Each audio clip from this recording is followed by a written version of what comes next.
This podcast is a member of the Place to Be Nation family. Visit us at placetobenation.com, the only place to be in your pop culture world. Place to Be Nation universe, welcome back to our reaction shows we do here for all the big WWE pay-per-view events. And we're here tonight discussing Hell in a Cell. I'm your host, Kris Zellner, joined as always by the Oracle of the WWE, Mr. Devon Hales. And Devon, this was quite the interesting show tonight. Yes, it was. This was the first 3.5 hour non-Big Four since last summer, Money in the Bank, 2016. It's been a while. When Ambrose cashed in, I think was that one. I believe went 3.5. I think Roman and Rollins started at about 10:55 and went about 25 minutes. So there are some similarities there in terms of the exciting finishes and the length of the show. But it's been a while since we've had something like this. Yeah, it has. I don't know if we needed to go that long, but debatable. Yeah, because a couple of these matches, I tell you. But anyway, let's start with the pre-show. Ty Dillinger and Daniel Bryan was backstage, and Ty was wanting to get added to the U.S. title match since he pinned Corbin on SmackDown, and Bryan agreed, made a triple threat match. Then they both did each other's catchphrases. And I guess we probably should have seen this coming Tuesday when Ty went over Corbin, because it made no sense then if it's just gonna be Corbin in style. So they had to do this. Yeah, they had to do it. I mean, Ty's been involved in this angle the last month and been involved in every segment. And like you said, the win pretty much. I mean, I figured they would announce it, later in the night on SmackDown, but they didn't. I do want to say one thing about this segment is I do think it's funny that they're trying to fit in like all of the wacky Daniel Bryan, like segments and moments from Talking Smack into like backstage segments now, because they don't have Talking Smack, so they have him like interact with wrestlers just so they can do wacky shit like the Yes and 10 thing they did. Well, how about this? On a night they bring back Talking Smack, but Bryan's not on there. Yeah, Pete Rosenberg is. How about that? Just it doesn't make any sense. Which makes me wonder. Was this segment even taped here tonight? Could have been taped Tuesday. Well, we need to go back and investigate, see what Bryan was wearing on Tuesday, and see if he was wearing the same clothes here in this, because I'm kind of dubious. With all that junk about Talking Smack and not having Bryan on there. Interesting. Very true. We have all kinds of other BS going on. Eddie English sang a song dedicated to Rusev. We had Charlotte in the social media lounge. And then we had a tag match. Shelton Benjamin and Chad Gable, who haven't been on TV recently, defeated the Hype Bros, Zack Ryder and Mojo Rawley. And, boy, this was quite the interesting match. Zack Ryder, to me, at least definitely in the early part of this match, looked like he didn't give a shit. He was moving so slow. He bumped on a strike on Chad Gable. He hit Gable and he took the bump. It was really odd, the early part of the match, but then it picked up. Mojo came in and lit it up. Benjamin and Gable look good. They have matching gear now. Fully matching gear. So, they get the win, but nothing happened here. And I mean, there was, I guess, kind of dissension, but still nothing happened. So we're still going to drag this one out. What do you say about the match? I thought it was really good, actually. The first 2 minutes of the match, the Cowboys were desperately trying to do a hook and ladder. And I was I had it on my phone, then we had to switch to the Amazon app. So I didn't miss Zack Ryder bumping on his own strike. Oh, man. But I didn't see that. But I actually did like the little exchange you had with Shelton, the little wrestling exchange, even if it wasn't, anything extraordinary. But yeah, I thought this was a really good match. They teased Ascension. They did the spot where, they teased that the match would end on a dissension spot where Zach like looked back and like yelled at Mojo, and then Yeah. and then they did a near fall. But and then the match just went a few more minutes after that. So they teased it, but nothing really came of it. Yeah, I expected Gable and Benjamin to win this, and I think they're probably the number one contenders going forward. Looks like. You would think so. You definitely think so. They were trying to come up with like a name for the team. The announcers were. I know they were trying to push that Minnesota Wrestling Crew name. So we'll see if they do eventually come up with something. So, and the SmackDown Tag Division right now is just so. Other than the two teams we're going to talk about, it's just so non-existent. I mean, there's nothing there. No. So, I No. mean, there's Brazongo, who we'll talk about later. They can't get on television, and Ascension, and it's a mess. It's definitely a mess right now. So maybe Benjamin and Gable can break out the pack, no doubt. All right, main show starts with our Hell in a Cell match, one of the two, New Day versus the Usos, and this feud has been amazing throughout their entire run. And, the first feud when they were on opposite sides, and now, this New Day's babyface and Usos are heels. It's been amazing. And this, to me, felt like it should be a feud ender, the way this match was. And they went out and they had one of the most physical, heated matches you'll see on a WWE show. And you got the feeling that these two teams hated each other. Really hated each other. And these are two teams that have done like silly stuff. We had like the rap battle and all of New Day's silly skits and stuff. But when it comes to when they're in the ring, they really, exhibit that hatred towards each other. And this was just chaos.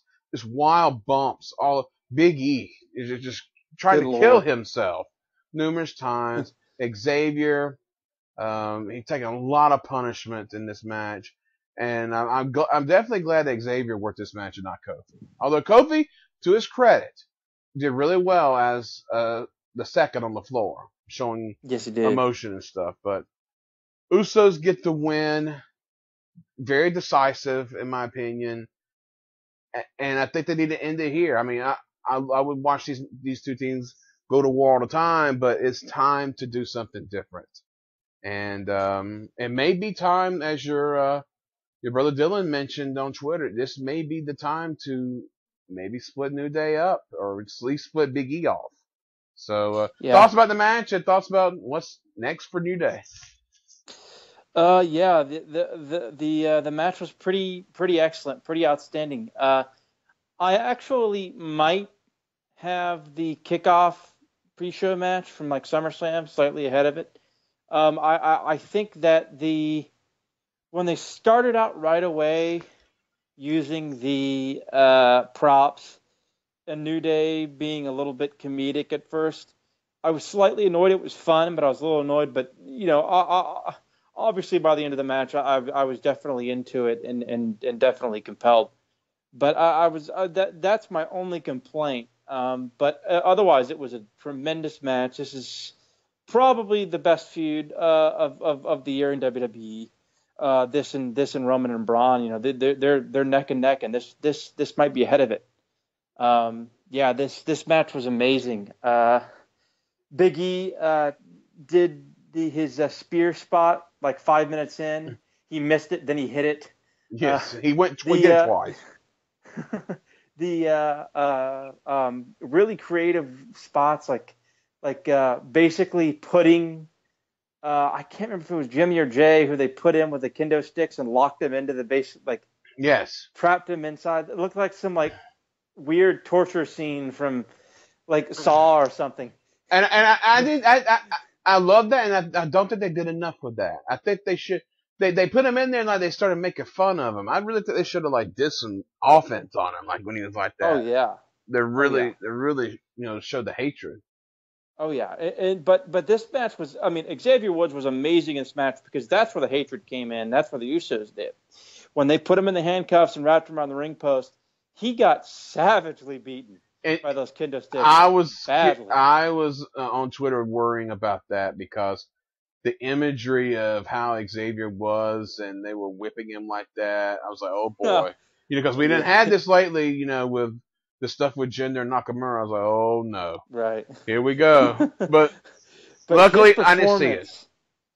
Yeah, his performance was amazing, and when he was the only one left in those handcuffs, and he did the shoot headbutt and was like fighting, like that was a star-making performance right there. Like it was a really, really, really amazing performance. And he looked incredibly strong and looks tougher and better coming out the way he lost that way because of how tough he looked. That match was pretty amazing. All the near falls, the false finishes, especially the one where Big E, they did the fucking doomsday tope into the cage. And then Big E kicked out after 2 superfly splashes. Right after that, which is fine because, I mean, in a feud ender, big kickouts like that are perfectly fine. In this type of match, definitely. It's a Hell in a Cell match. Right. You go all out. And I'm also someone who get more into matches when there's false finishes where I actually think it's a finish and then it's not. So that's always a plus for me because I say that because I heard people complaining about the Ricola bomb on Ambrose at No Mercy not being the finish. I was like, that kick out made the match better. Yeah, but, exactly.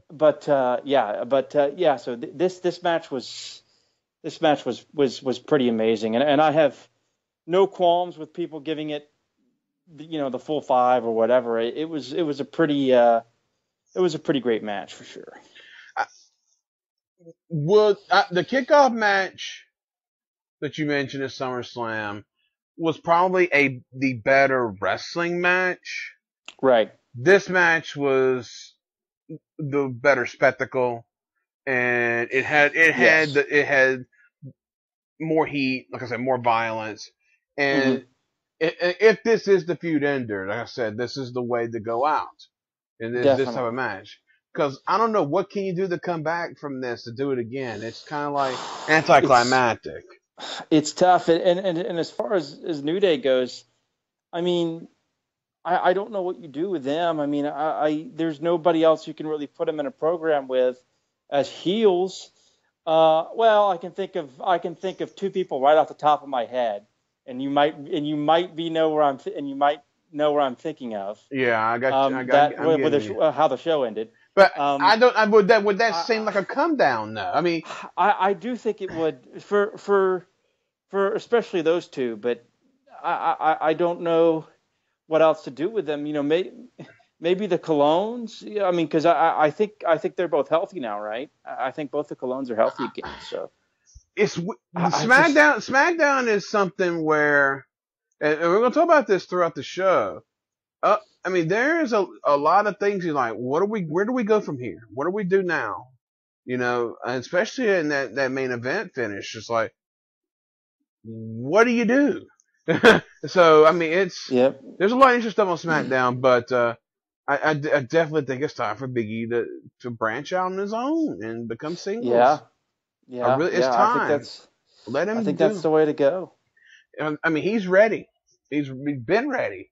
So, and Kofi and Xavier can make a really, really fun tag team, a regular team, and they can still be together. I mean, like you're breaking them up. It's just Big E focuses mainly on singles. Yeah. So, and of course the Usos. What can you say? What can you say about those guys? I mean, they are one of the most consistent acts in the history of the WWE. It's crazy to think how great they are, and they don't get talked about enough. I know it's nuts. They're at this point. I think that there's a we've talked about this before on here, but they're probably the best WWE tag team of all time.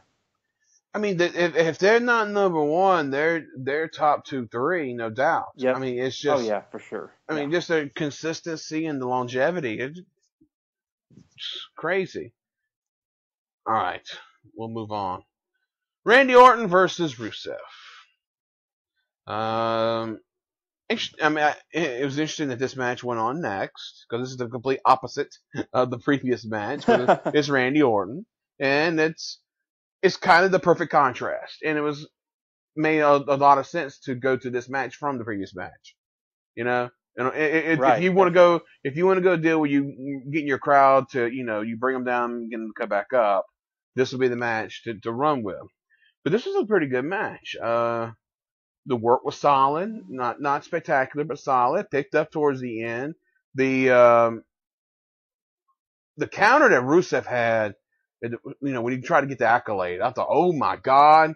And then I popped for that. Oh, and then Orton come back and got the RKO for the win. I was like, man, great RKO, but shit, I really would have loved to have Rusev won this match, but it didn't happen. Orton gets the win. So, what's about the match, and where do we go from here with these two?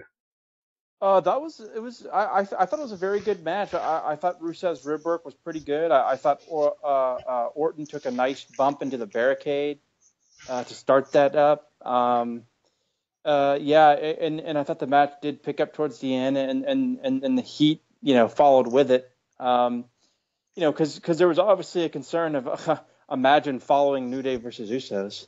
So that's a very difficult task. I totally popped for that counter. I've never seen that. Because Orton doing his pumping down his fist on the mat crap. You'd think somebody'd be smart enough to do that, and then finally somebody does, and you're like, oh shit, somebody actually did it. Rusev took a great bump on the RKO for the finish, but yeah, I wonder what Rusev's future is. Maybe put he and Aiden in a tag team. That seems like a high possibility. New Day against Rusev and Aiden. I mean, that's interesting if they want to go that route. Yeah.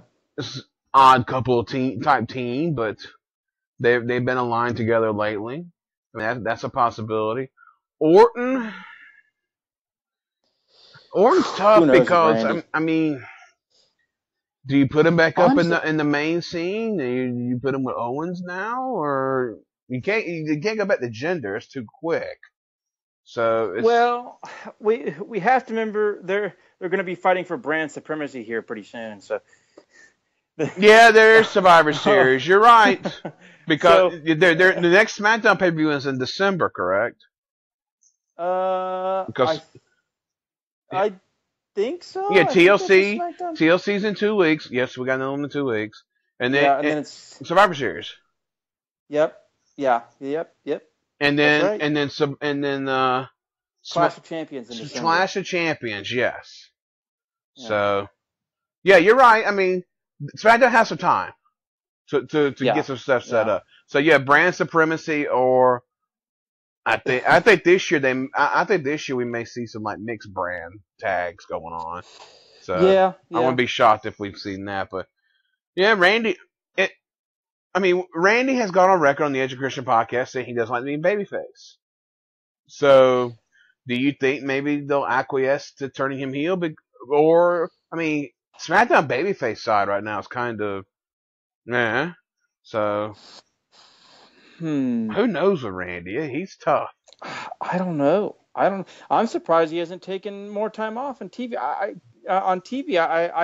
I know he's taken some, taken off house show schedules, but he's not taken off TV in 15 months.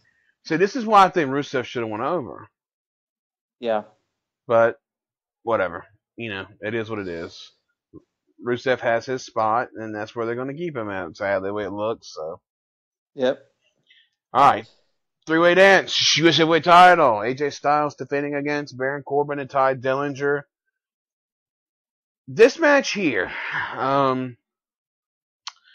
when I talked about this show being long, this match contributed to that. Now, was it a good match? Yes, it was. Was AJ Styles tremendous and awesome in this match? Yes, he was. Ty Dillinger stepped up. He held his own. Corbin did fine too, did good. This went too long. I think if they would have cut 10 minutes off this match, it would have been even better.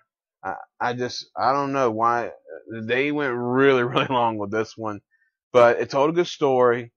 AJ, my God, they just can't speak highly enough about him. I'll let you talk about him in a minute, but some good false finishes in this one, and then Corbin steals the pin on Dillinger after the phenomenal forearm and kicking AJ out of the ring. So Corbin wins the championship, which we should have seen coming considering how he's been treated lately.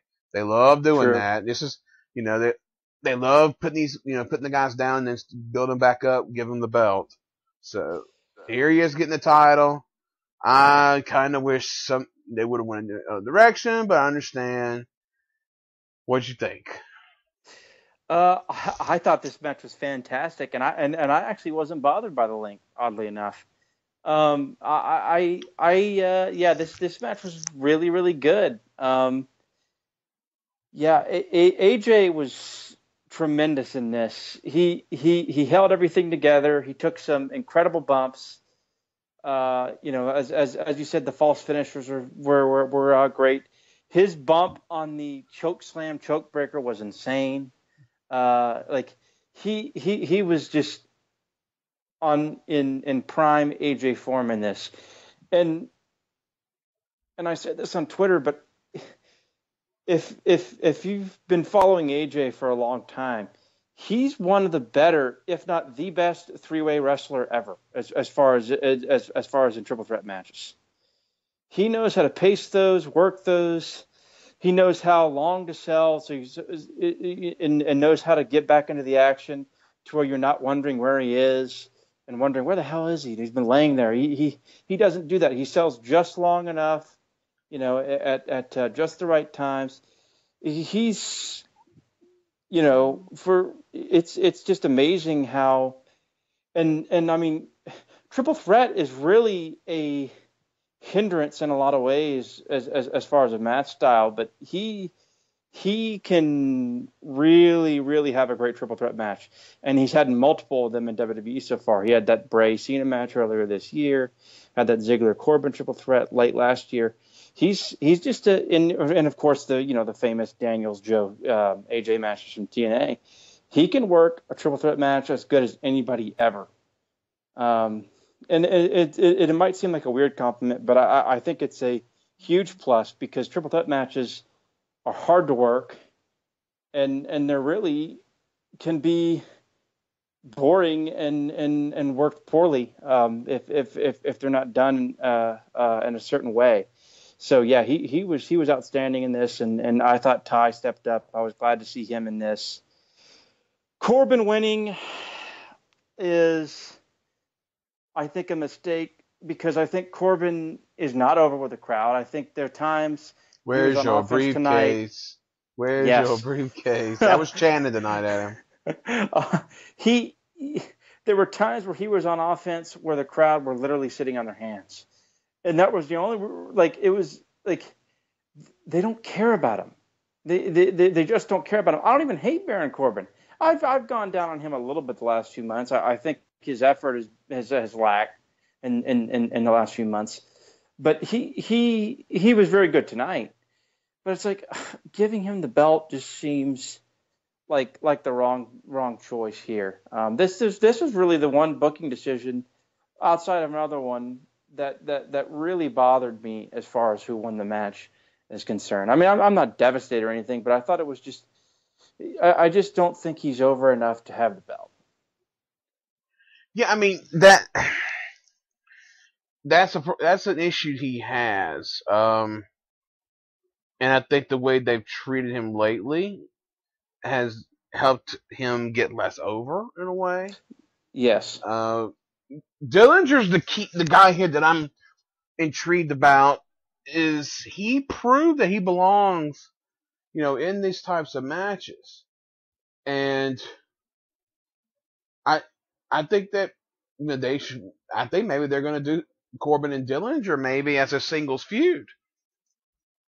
Very possible, yeah, because they've been having a lot of TV matches lately, and the feud sort of centered around them because when it was announced it was going to be what was it, Ty and AJ, and then Corbin came out, and so AJ was at the center of it, but it was always Corbin and Ty kind of at each other's throats with AJ in the middle. So it seems like that'll be there, and then I don't know what they're going to do, but they might do AJ going for the WWE title.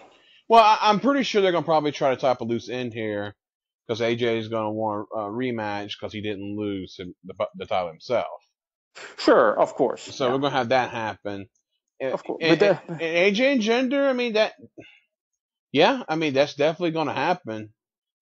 And it makes sense, especially with how Jinder Nakamura ended. So it makes sense to go that way. But yeah, I think, like I said, I think Ty deserves to be a player now. He deserves to get up there. Yeah, I do too. He was very good tonight.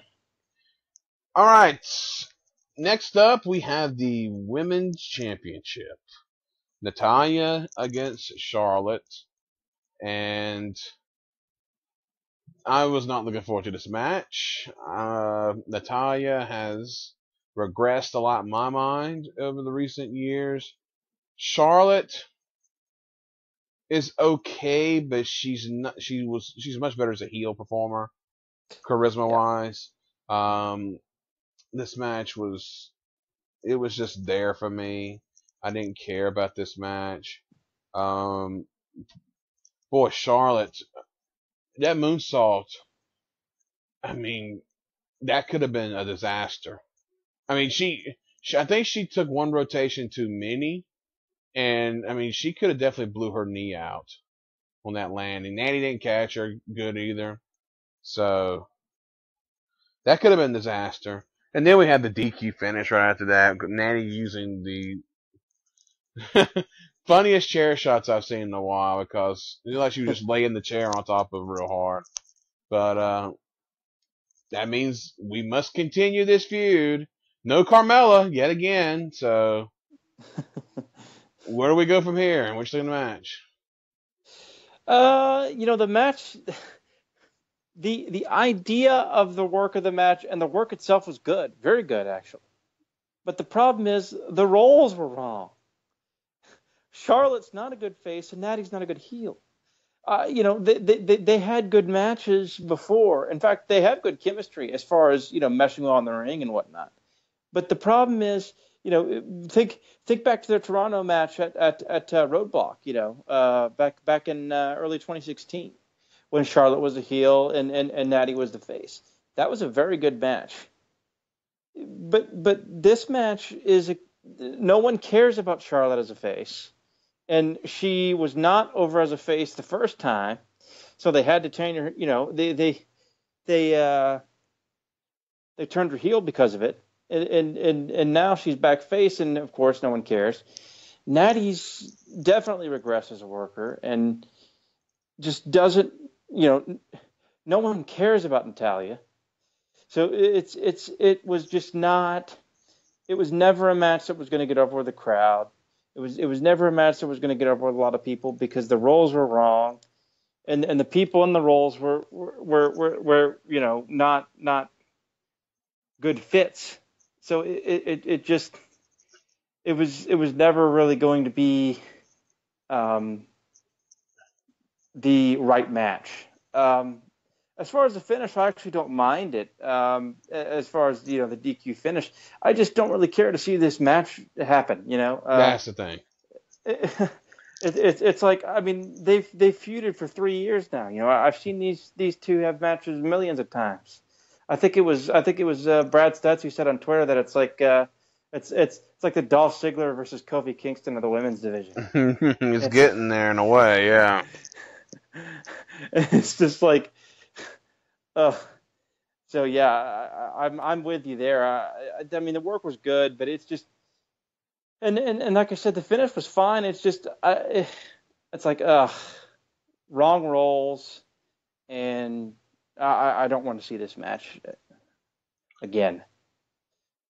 Yeah, I mean, the way it was being set up, where she was working over Charlotte's knee and stuff, it make you think, okay, maybe Charlotte's going to get a fluky win, and then Carmella's going to come cash in on her or something. Yeah, But yeah. no, still didn't do it. And the SmackDown Women's Division, it's kind of in a flux right now because Naomi was a champion for a long time, and ever since she's lost the title, she's been pretty much absent. Becky has been on television, but her role's been kind of downgraded. Lana and Tamina are doing their thing, which they're seeing more time on YouTube than they are on the television screen. Thank God. It's just this, and Carmella, of course, has been around and on TV and doing the thing with Ellsworth and just not even on the show tonight. Period, which I thought was just weird in general. That she wasn't even on the show at all. So the SmackDown Women's Division is it's like the opposite of the Raw Women's Division right now in many ways. Yeah, because the Raw Women's Division has like 3 programs going on right now, and Asuka coming, and Asuka's coming. Yep. So really 4 if you think about it.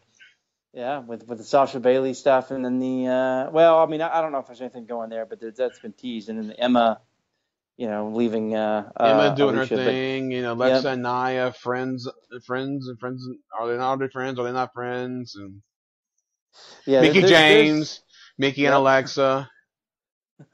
There's stuff going on. Yeah, exactly. There's nothing going on in this division. I mean, both the tag division and the women's division on SmackDown are Bullet Bob needs to come over there and smack Brian in the head. This shit needs to get sorted out.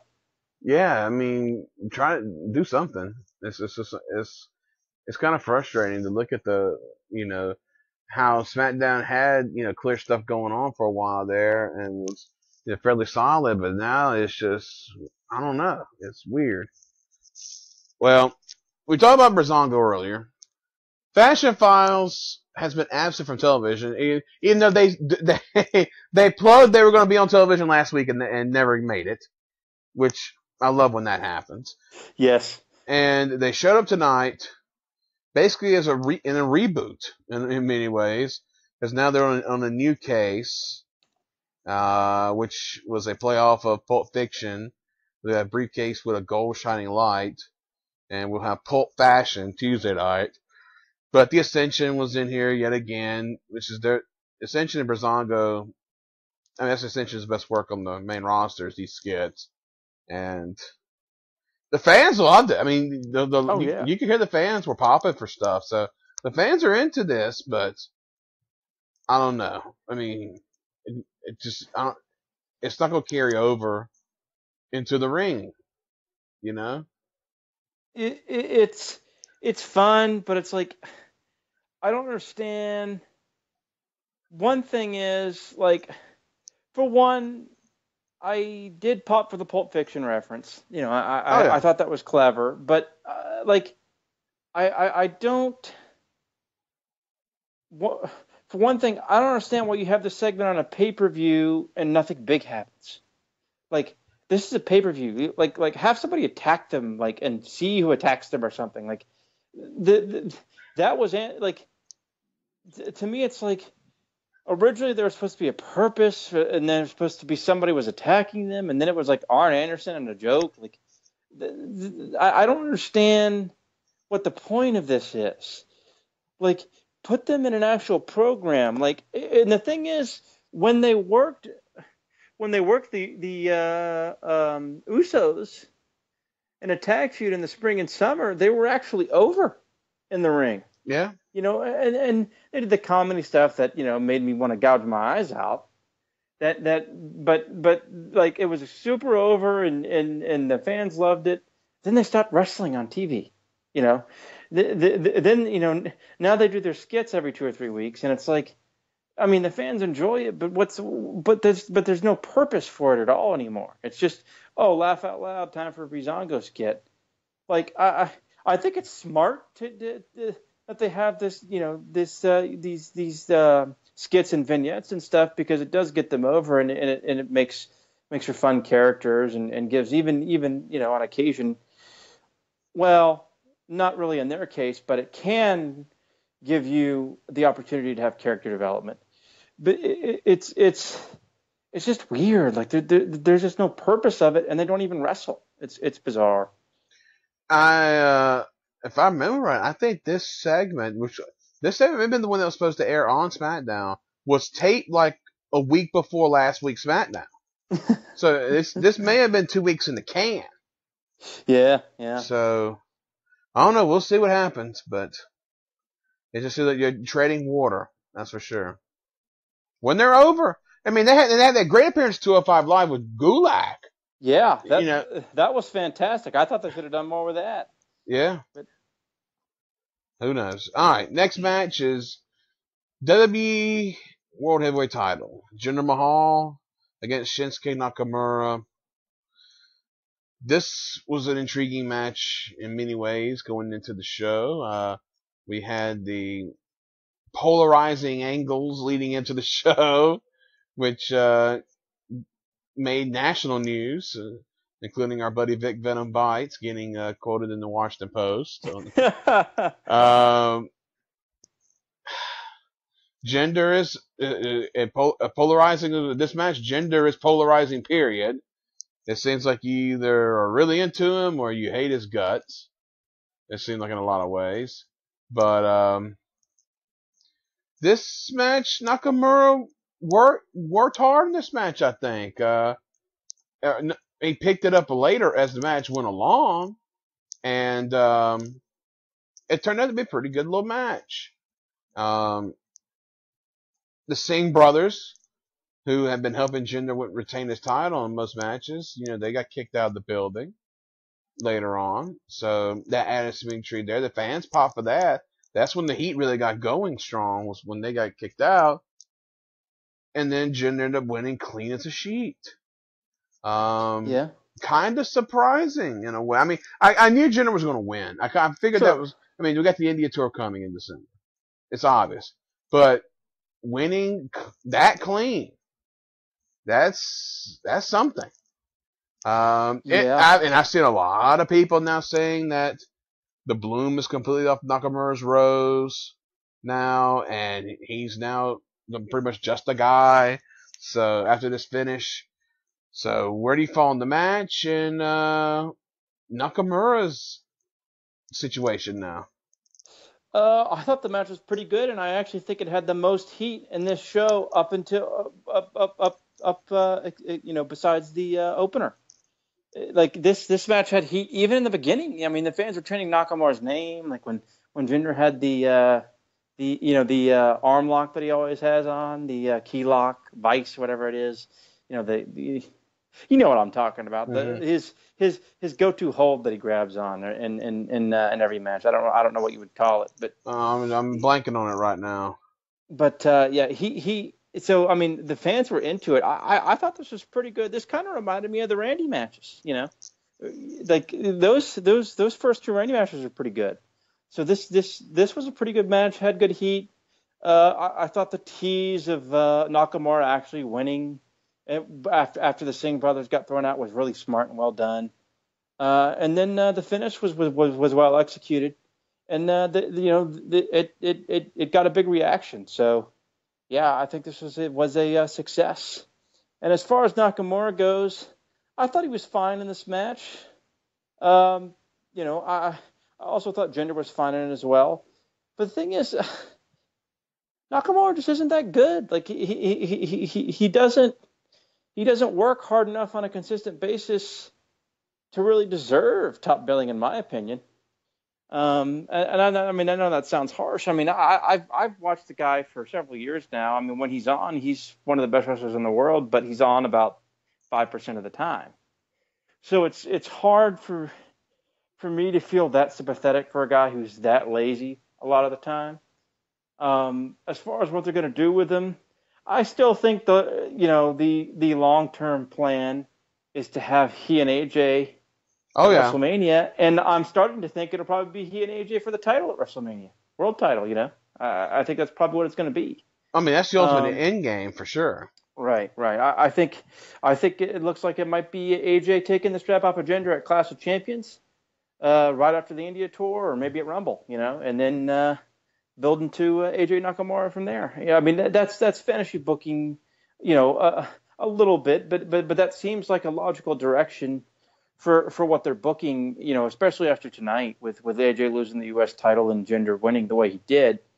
What they're going to do with Nakamura, I don't know. I mean, there's Survivor Series coming up. He's got 6 or 7 weeks of TV to build him up. Maybe have him be a sole survivor at Survivor Series or something. Or Survivor Series sets up, him and AJ. Sure. Yep. Where something happens there. I mean, right. It's just there's gonna be something going on for sure. To tide them over, but it's like what? And that's the thing with SmackDown is that with Raw we could, we could come up with these types of matches because Raw's got a lot of people in their roster. SmackDown is just depleted, so it's just it's an interesting way of going about that. Kevin Owens cuts a promo that it may have been one of the best promos he's ever cut in his life.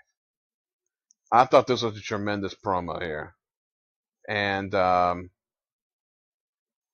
it was a good way to build up intrigue into their match later on the show. And I saw a lot of people thought that was a hell of a babyface promo he cut on Shane McMahon. And he was supposed to be the heel. So. Yeah, I prefer serious Kevin Owens, and that was a very good promo for sure. Absolutely. Definitely. Then we get the death match slot. Two straight shows with death match slots here. We been a while since we had that. Bobby Roode against Dolph Ziggler. Oh boy. I like Bobby Roode. I am a Bobby Roode fan. Dolph Ziggler is trash. Boy, I was not into this. I don't care about Dolph Ziggler. So, and this match seemed like it was going on way too long too. Rude got the win, like he should have, no doubt. And then they cut the heat off right after. So stupid. Yeah, it made no sense. Dolph attacks him immediately. And I guess this feud must continue. But Jesus, yeah. This was. I mean, the match was average. It was inoffensive, but I mean, I didn't care about it really. When Rude was on offense, the fans were into it, but when Dolph Ziggler was on top, they were bored and snoring and falling asleep, hands on their asses. I mean, Dolph Ziggler sucks. He's a terrible wrestler. I mean, he even live up to his gimmick of being a good ring worker. I mean, he sucks. It's sad. Rude should have won with a freaking glorious DDT instead of a pull on the tights roll up and then getting attacked right. That's just so stupid. Rude should have won with a glorious DDT, did his glorious deal, and left. Now we have to see this crap more. That just sucks. That's the one big blemish on this show is really the result of that match. Ugh, it was bad. I thought that was the worst book part of the show actually. It made no sense. And they got Dolph coming out with they play his entrance and they do the record scratch and he comes out with with no music and all black stage like he's fucking 30 years ago and I don't care about Dolph Ziggler. I don't care. Get him off my TV. Yeah. It's just ridiculous. It's bad. This is ridiculous. And it's hurting Rude. It's dragging him down. Yep. And Bobby Roode's a guy, I mean, he's pretty much the theme song, but the guy's over. Yeah. And he can work. Do something with him, for God's sakes. Get him away from this shit. Ugh. Anyway, moving on. Main event. Hell in a Cell. Falls Count Anywhere match. Yes. Falls Count Anywhere in a Cell. Kevin Owens against Shane McMahon. Of course, they fought outside the cell before they got in the cell. Shane throwing some of the worst punches you ever seen in your life, which it never ceases to amaze me. Then you have the match inside the ring. The highlight of the inside the ring stuff, I think, to me, was Kevin's kids no selling. The punishment that Shane's kids. Shane's kids, excuse me. Shane's kids no selling the punishment. Laughing. Just laughing. No selling, laughing. Just laughing. Laughing at Kevin Owens. And, we get all the stuff in the cage. We get Shane missing the shooting star press. We get Shane in Van Terminator, which he's the only guy in the company that can do it. Of course, they go outside and do all the brawling, get on top of the cage, stay on top of the cage for quite a while. And, there's some hard spots. That pop-up powerbomb on top of the cage, it hurt like shit. And I thought that should have been the spot to go through the cage. But no, they had other plans in mind. They climbed down, and Owens went through the table, and I thought, okay, if this is it, they really fucked the fans over by teasing them what was going to happen. But they delivered. Shane gets back up there and does his dive off the top of the cell, which was insane. And I don't know how his shoulder could stand that, because he landed very hard on his shoulder. Very, very hard on his shoulder. Yes, he did. So hopefully he's not seriously injured. And then Sami Zayn pulling Kevin Owens off the table and putting Kevin on top of Shane to win the match. So now we have Kevin and Sami back together again. Sami, this was foreshadowed. We should have seen this coming. And if I'm not mistaken, this may be the first time Sami Zayn's ever been a heel. So this should be interesting to watch. Someone on PWO said when they were watching him back in Quebec Indies, he was a heel way when he first started. Okay. So, but still. Yeah. It's been a long time. But 15 years probably. The thing about Shane matches, and I'm entertained by Shane matches, always have been. Oh sure. But me too. The thing is, though, with Shane matches is, well, especially these past few ones, other than maybe the AJ match, it seems like you're just waiting for the big spots to happen. Sure. And everything in between is just there. I kind of want more meat sometimes, but this was what it was. Long match, went over 30 minutes, and the fans got what they wanted. So this one will be remembered for sure. Oh yeah. So what are your thoughts about it? Well, first of all, this was definitely better than Triple H versus Shawn Michaels from Bad Blood 2004. So let's get that. We have to make sure to get that out of the way. Yes. So we have to make that clear. Absolutely. Because that's the worst Hell in a Cell match ever. Wait a minute now. What about Triple H Kevin Nash? Trips Kevin Nash was better than better than a Triple H. It's been a while since I've seen. Because at least Foley was a ref taking bumps in it. Yeah, it's been a while since I've seen that. Taking bumps in it, so. Yeah. I also hate End of an Era too, but that's just me. I hated Triple H Taker himself with Shawn's terrible act. God, it was bad. But this was much better than both those matches. I don't know whether to call it good or bad. I really don't think it was bad. I'm not sure if I want to call it good. It was fun. It was compelling. When they were up fighting on top of the cage, I thought it was legitimately terrifying, like actually scary. And when they would do the spots and stumble back after a punch, it was like I was actually scared for them because you don't know what's going. Like it's scary. Like that's what the Foley Taker match created with these cell matches, though. It's like you literally don't know what the fuck's going to happen when these guys are up there on top of the cell. It's very scary. Like I was like gasping of fear.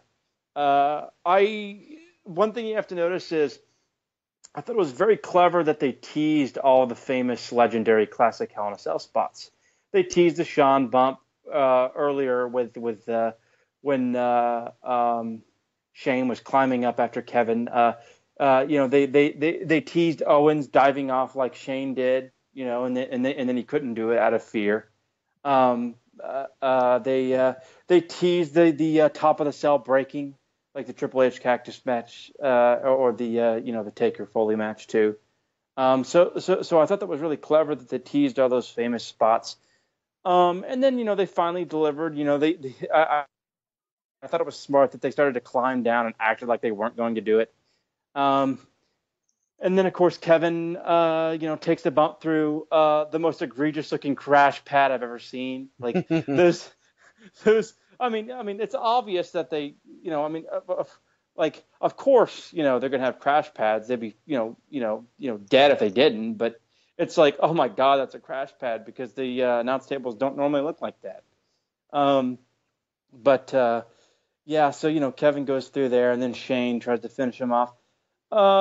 The timing of the Sammy taking KO off the table is pretty impeccable. And as my brother Dustin tweeted, that timing was pretty great because we were about a split second away from 3 deaths.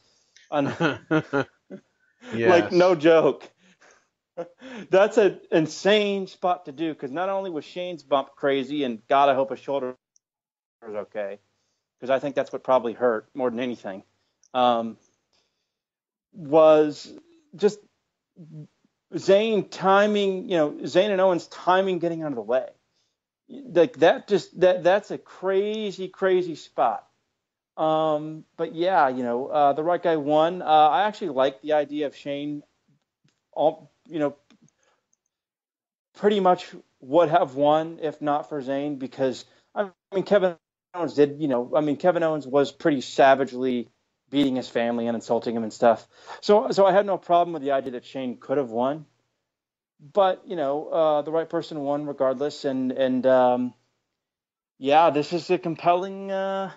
This is pretty interesting stuff. I knew there was something coming. There was something coming. There were every week it was Sami Zayn trying to talk Kevin out of this and that. I was like, okay, so something's going on. These two are getting back together was my prediction as baby faces. Well, now they're getting back together as heels. So. Although it could be a double turn, where Kevin doesn't want to be with Sammy, and they turn Kevin face and turns Zayn heel. So we don't know the full story yet. No, we don't. We'll have to see what happens. But I thought that was a really good ending and a tremendous angle to end the show on, because I think creates a lot of interest, and it certainly makes a lot of fans happy. Who I consider, there are people who are pretty, negative about WWE, who are big Sami Zayn fans, and they were satisfied with it. So I think it satisfies a large group of people for Sami to be involved in a main event angle on the main roster. I thought that was a pretty compelling ending of the show. The thing is with Sami is that they could always go with the angle for continuity purposes, that of how Stephanie treated Sami. Yeah. On Raw. Yep. And then once Sami gets on SmackDown, he's pretty much a non-factor. On SmackDown, he could say the McMahons are trying to hold him back. Yeah. It's a conspiracy by the McMahons. Yeah, that's very true, and they don't fear continuity as much anymore. So no. For a long time they something would happen and then it was forgotten about. They've done better about that, so it's not out of the realm of possibility for that to be brought up. No, it isn't. So A lot of unanswered questions coming out of this show. We got, Owens and Zayn. Who knows? Who knows what the story's going to be here with these two? Yeah. So, interesting stuff. Very long show. 3.5 hours. So, Yes, it was. And I do generally agree that I think it was too long, but I actually, like, for example, I don't think the triple threat was too long. I just wouldn't have had, Dolph Ziggler ever in a match. That's the truth. Or Natalia for that matter. So yeah. Well, anyway, Shane left on the stretcher with his thumbs up. So, which was hilarious. Dylan and I burst out laughing when that happened. Yeah, it felt like it's a complete parody. So yeah, stupid. All right. So now we go to thumbs up, thumbs down, thumbs in the middle. What do you think? I had a lot of fun watching this show, and I came out much more satisfied. And I thought there were two tremendous matches in the New Day Usos and U.S. Top Triple Threat. So I'm going to give it a thumbs up. I gotta give it a thumbs up too because I didn't have expectations going to show that it was gonna be as good as it was. So you got to give them the credit for that, and you had two very memorable cell matches for different reasons. Yes. So that's definitely a plus. And if you have not seen the New Day Usos cell match, you need to see it. I'm telling you. You just Definitely need to see it because it's just tremendous stuff. All right. On that note, we'll close the show out here, and we'll be back in 2 weeks for another gimmick pay-per-view show, TLC. And boy, is it getting hot and heavy on Raw. Woo! Looks like it'll be Shield versus The Bar and Miz. That'll be interesting. Yes, so a lot of stuff going on there, and we'll see if they can one-up this show. So we'll be back in 2 weeks. For Devon, this is Kris, and so long from the Peach State of Georgia.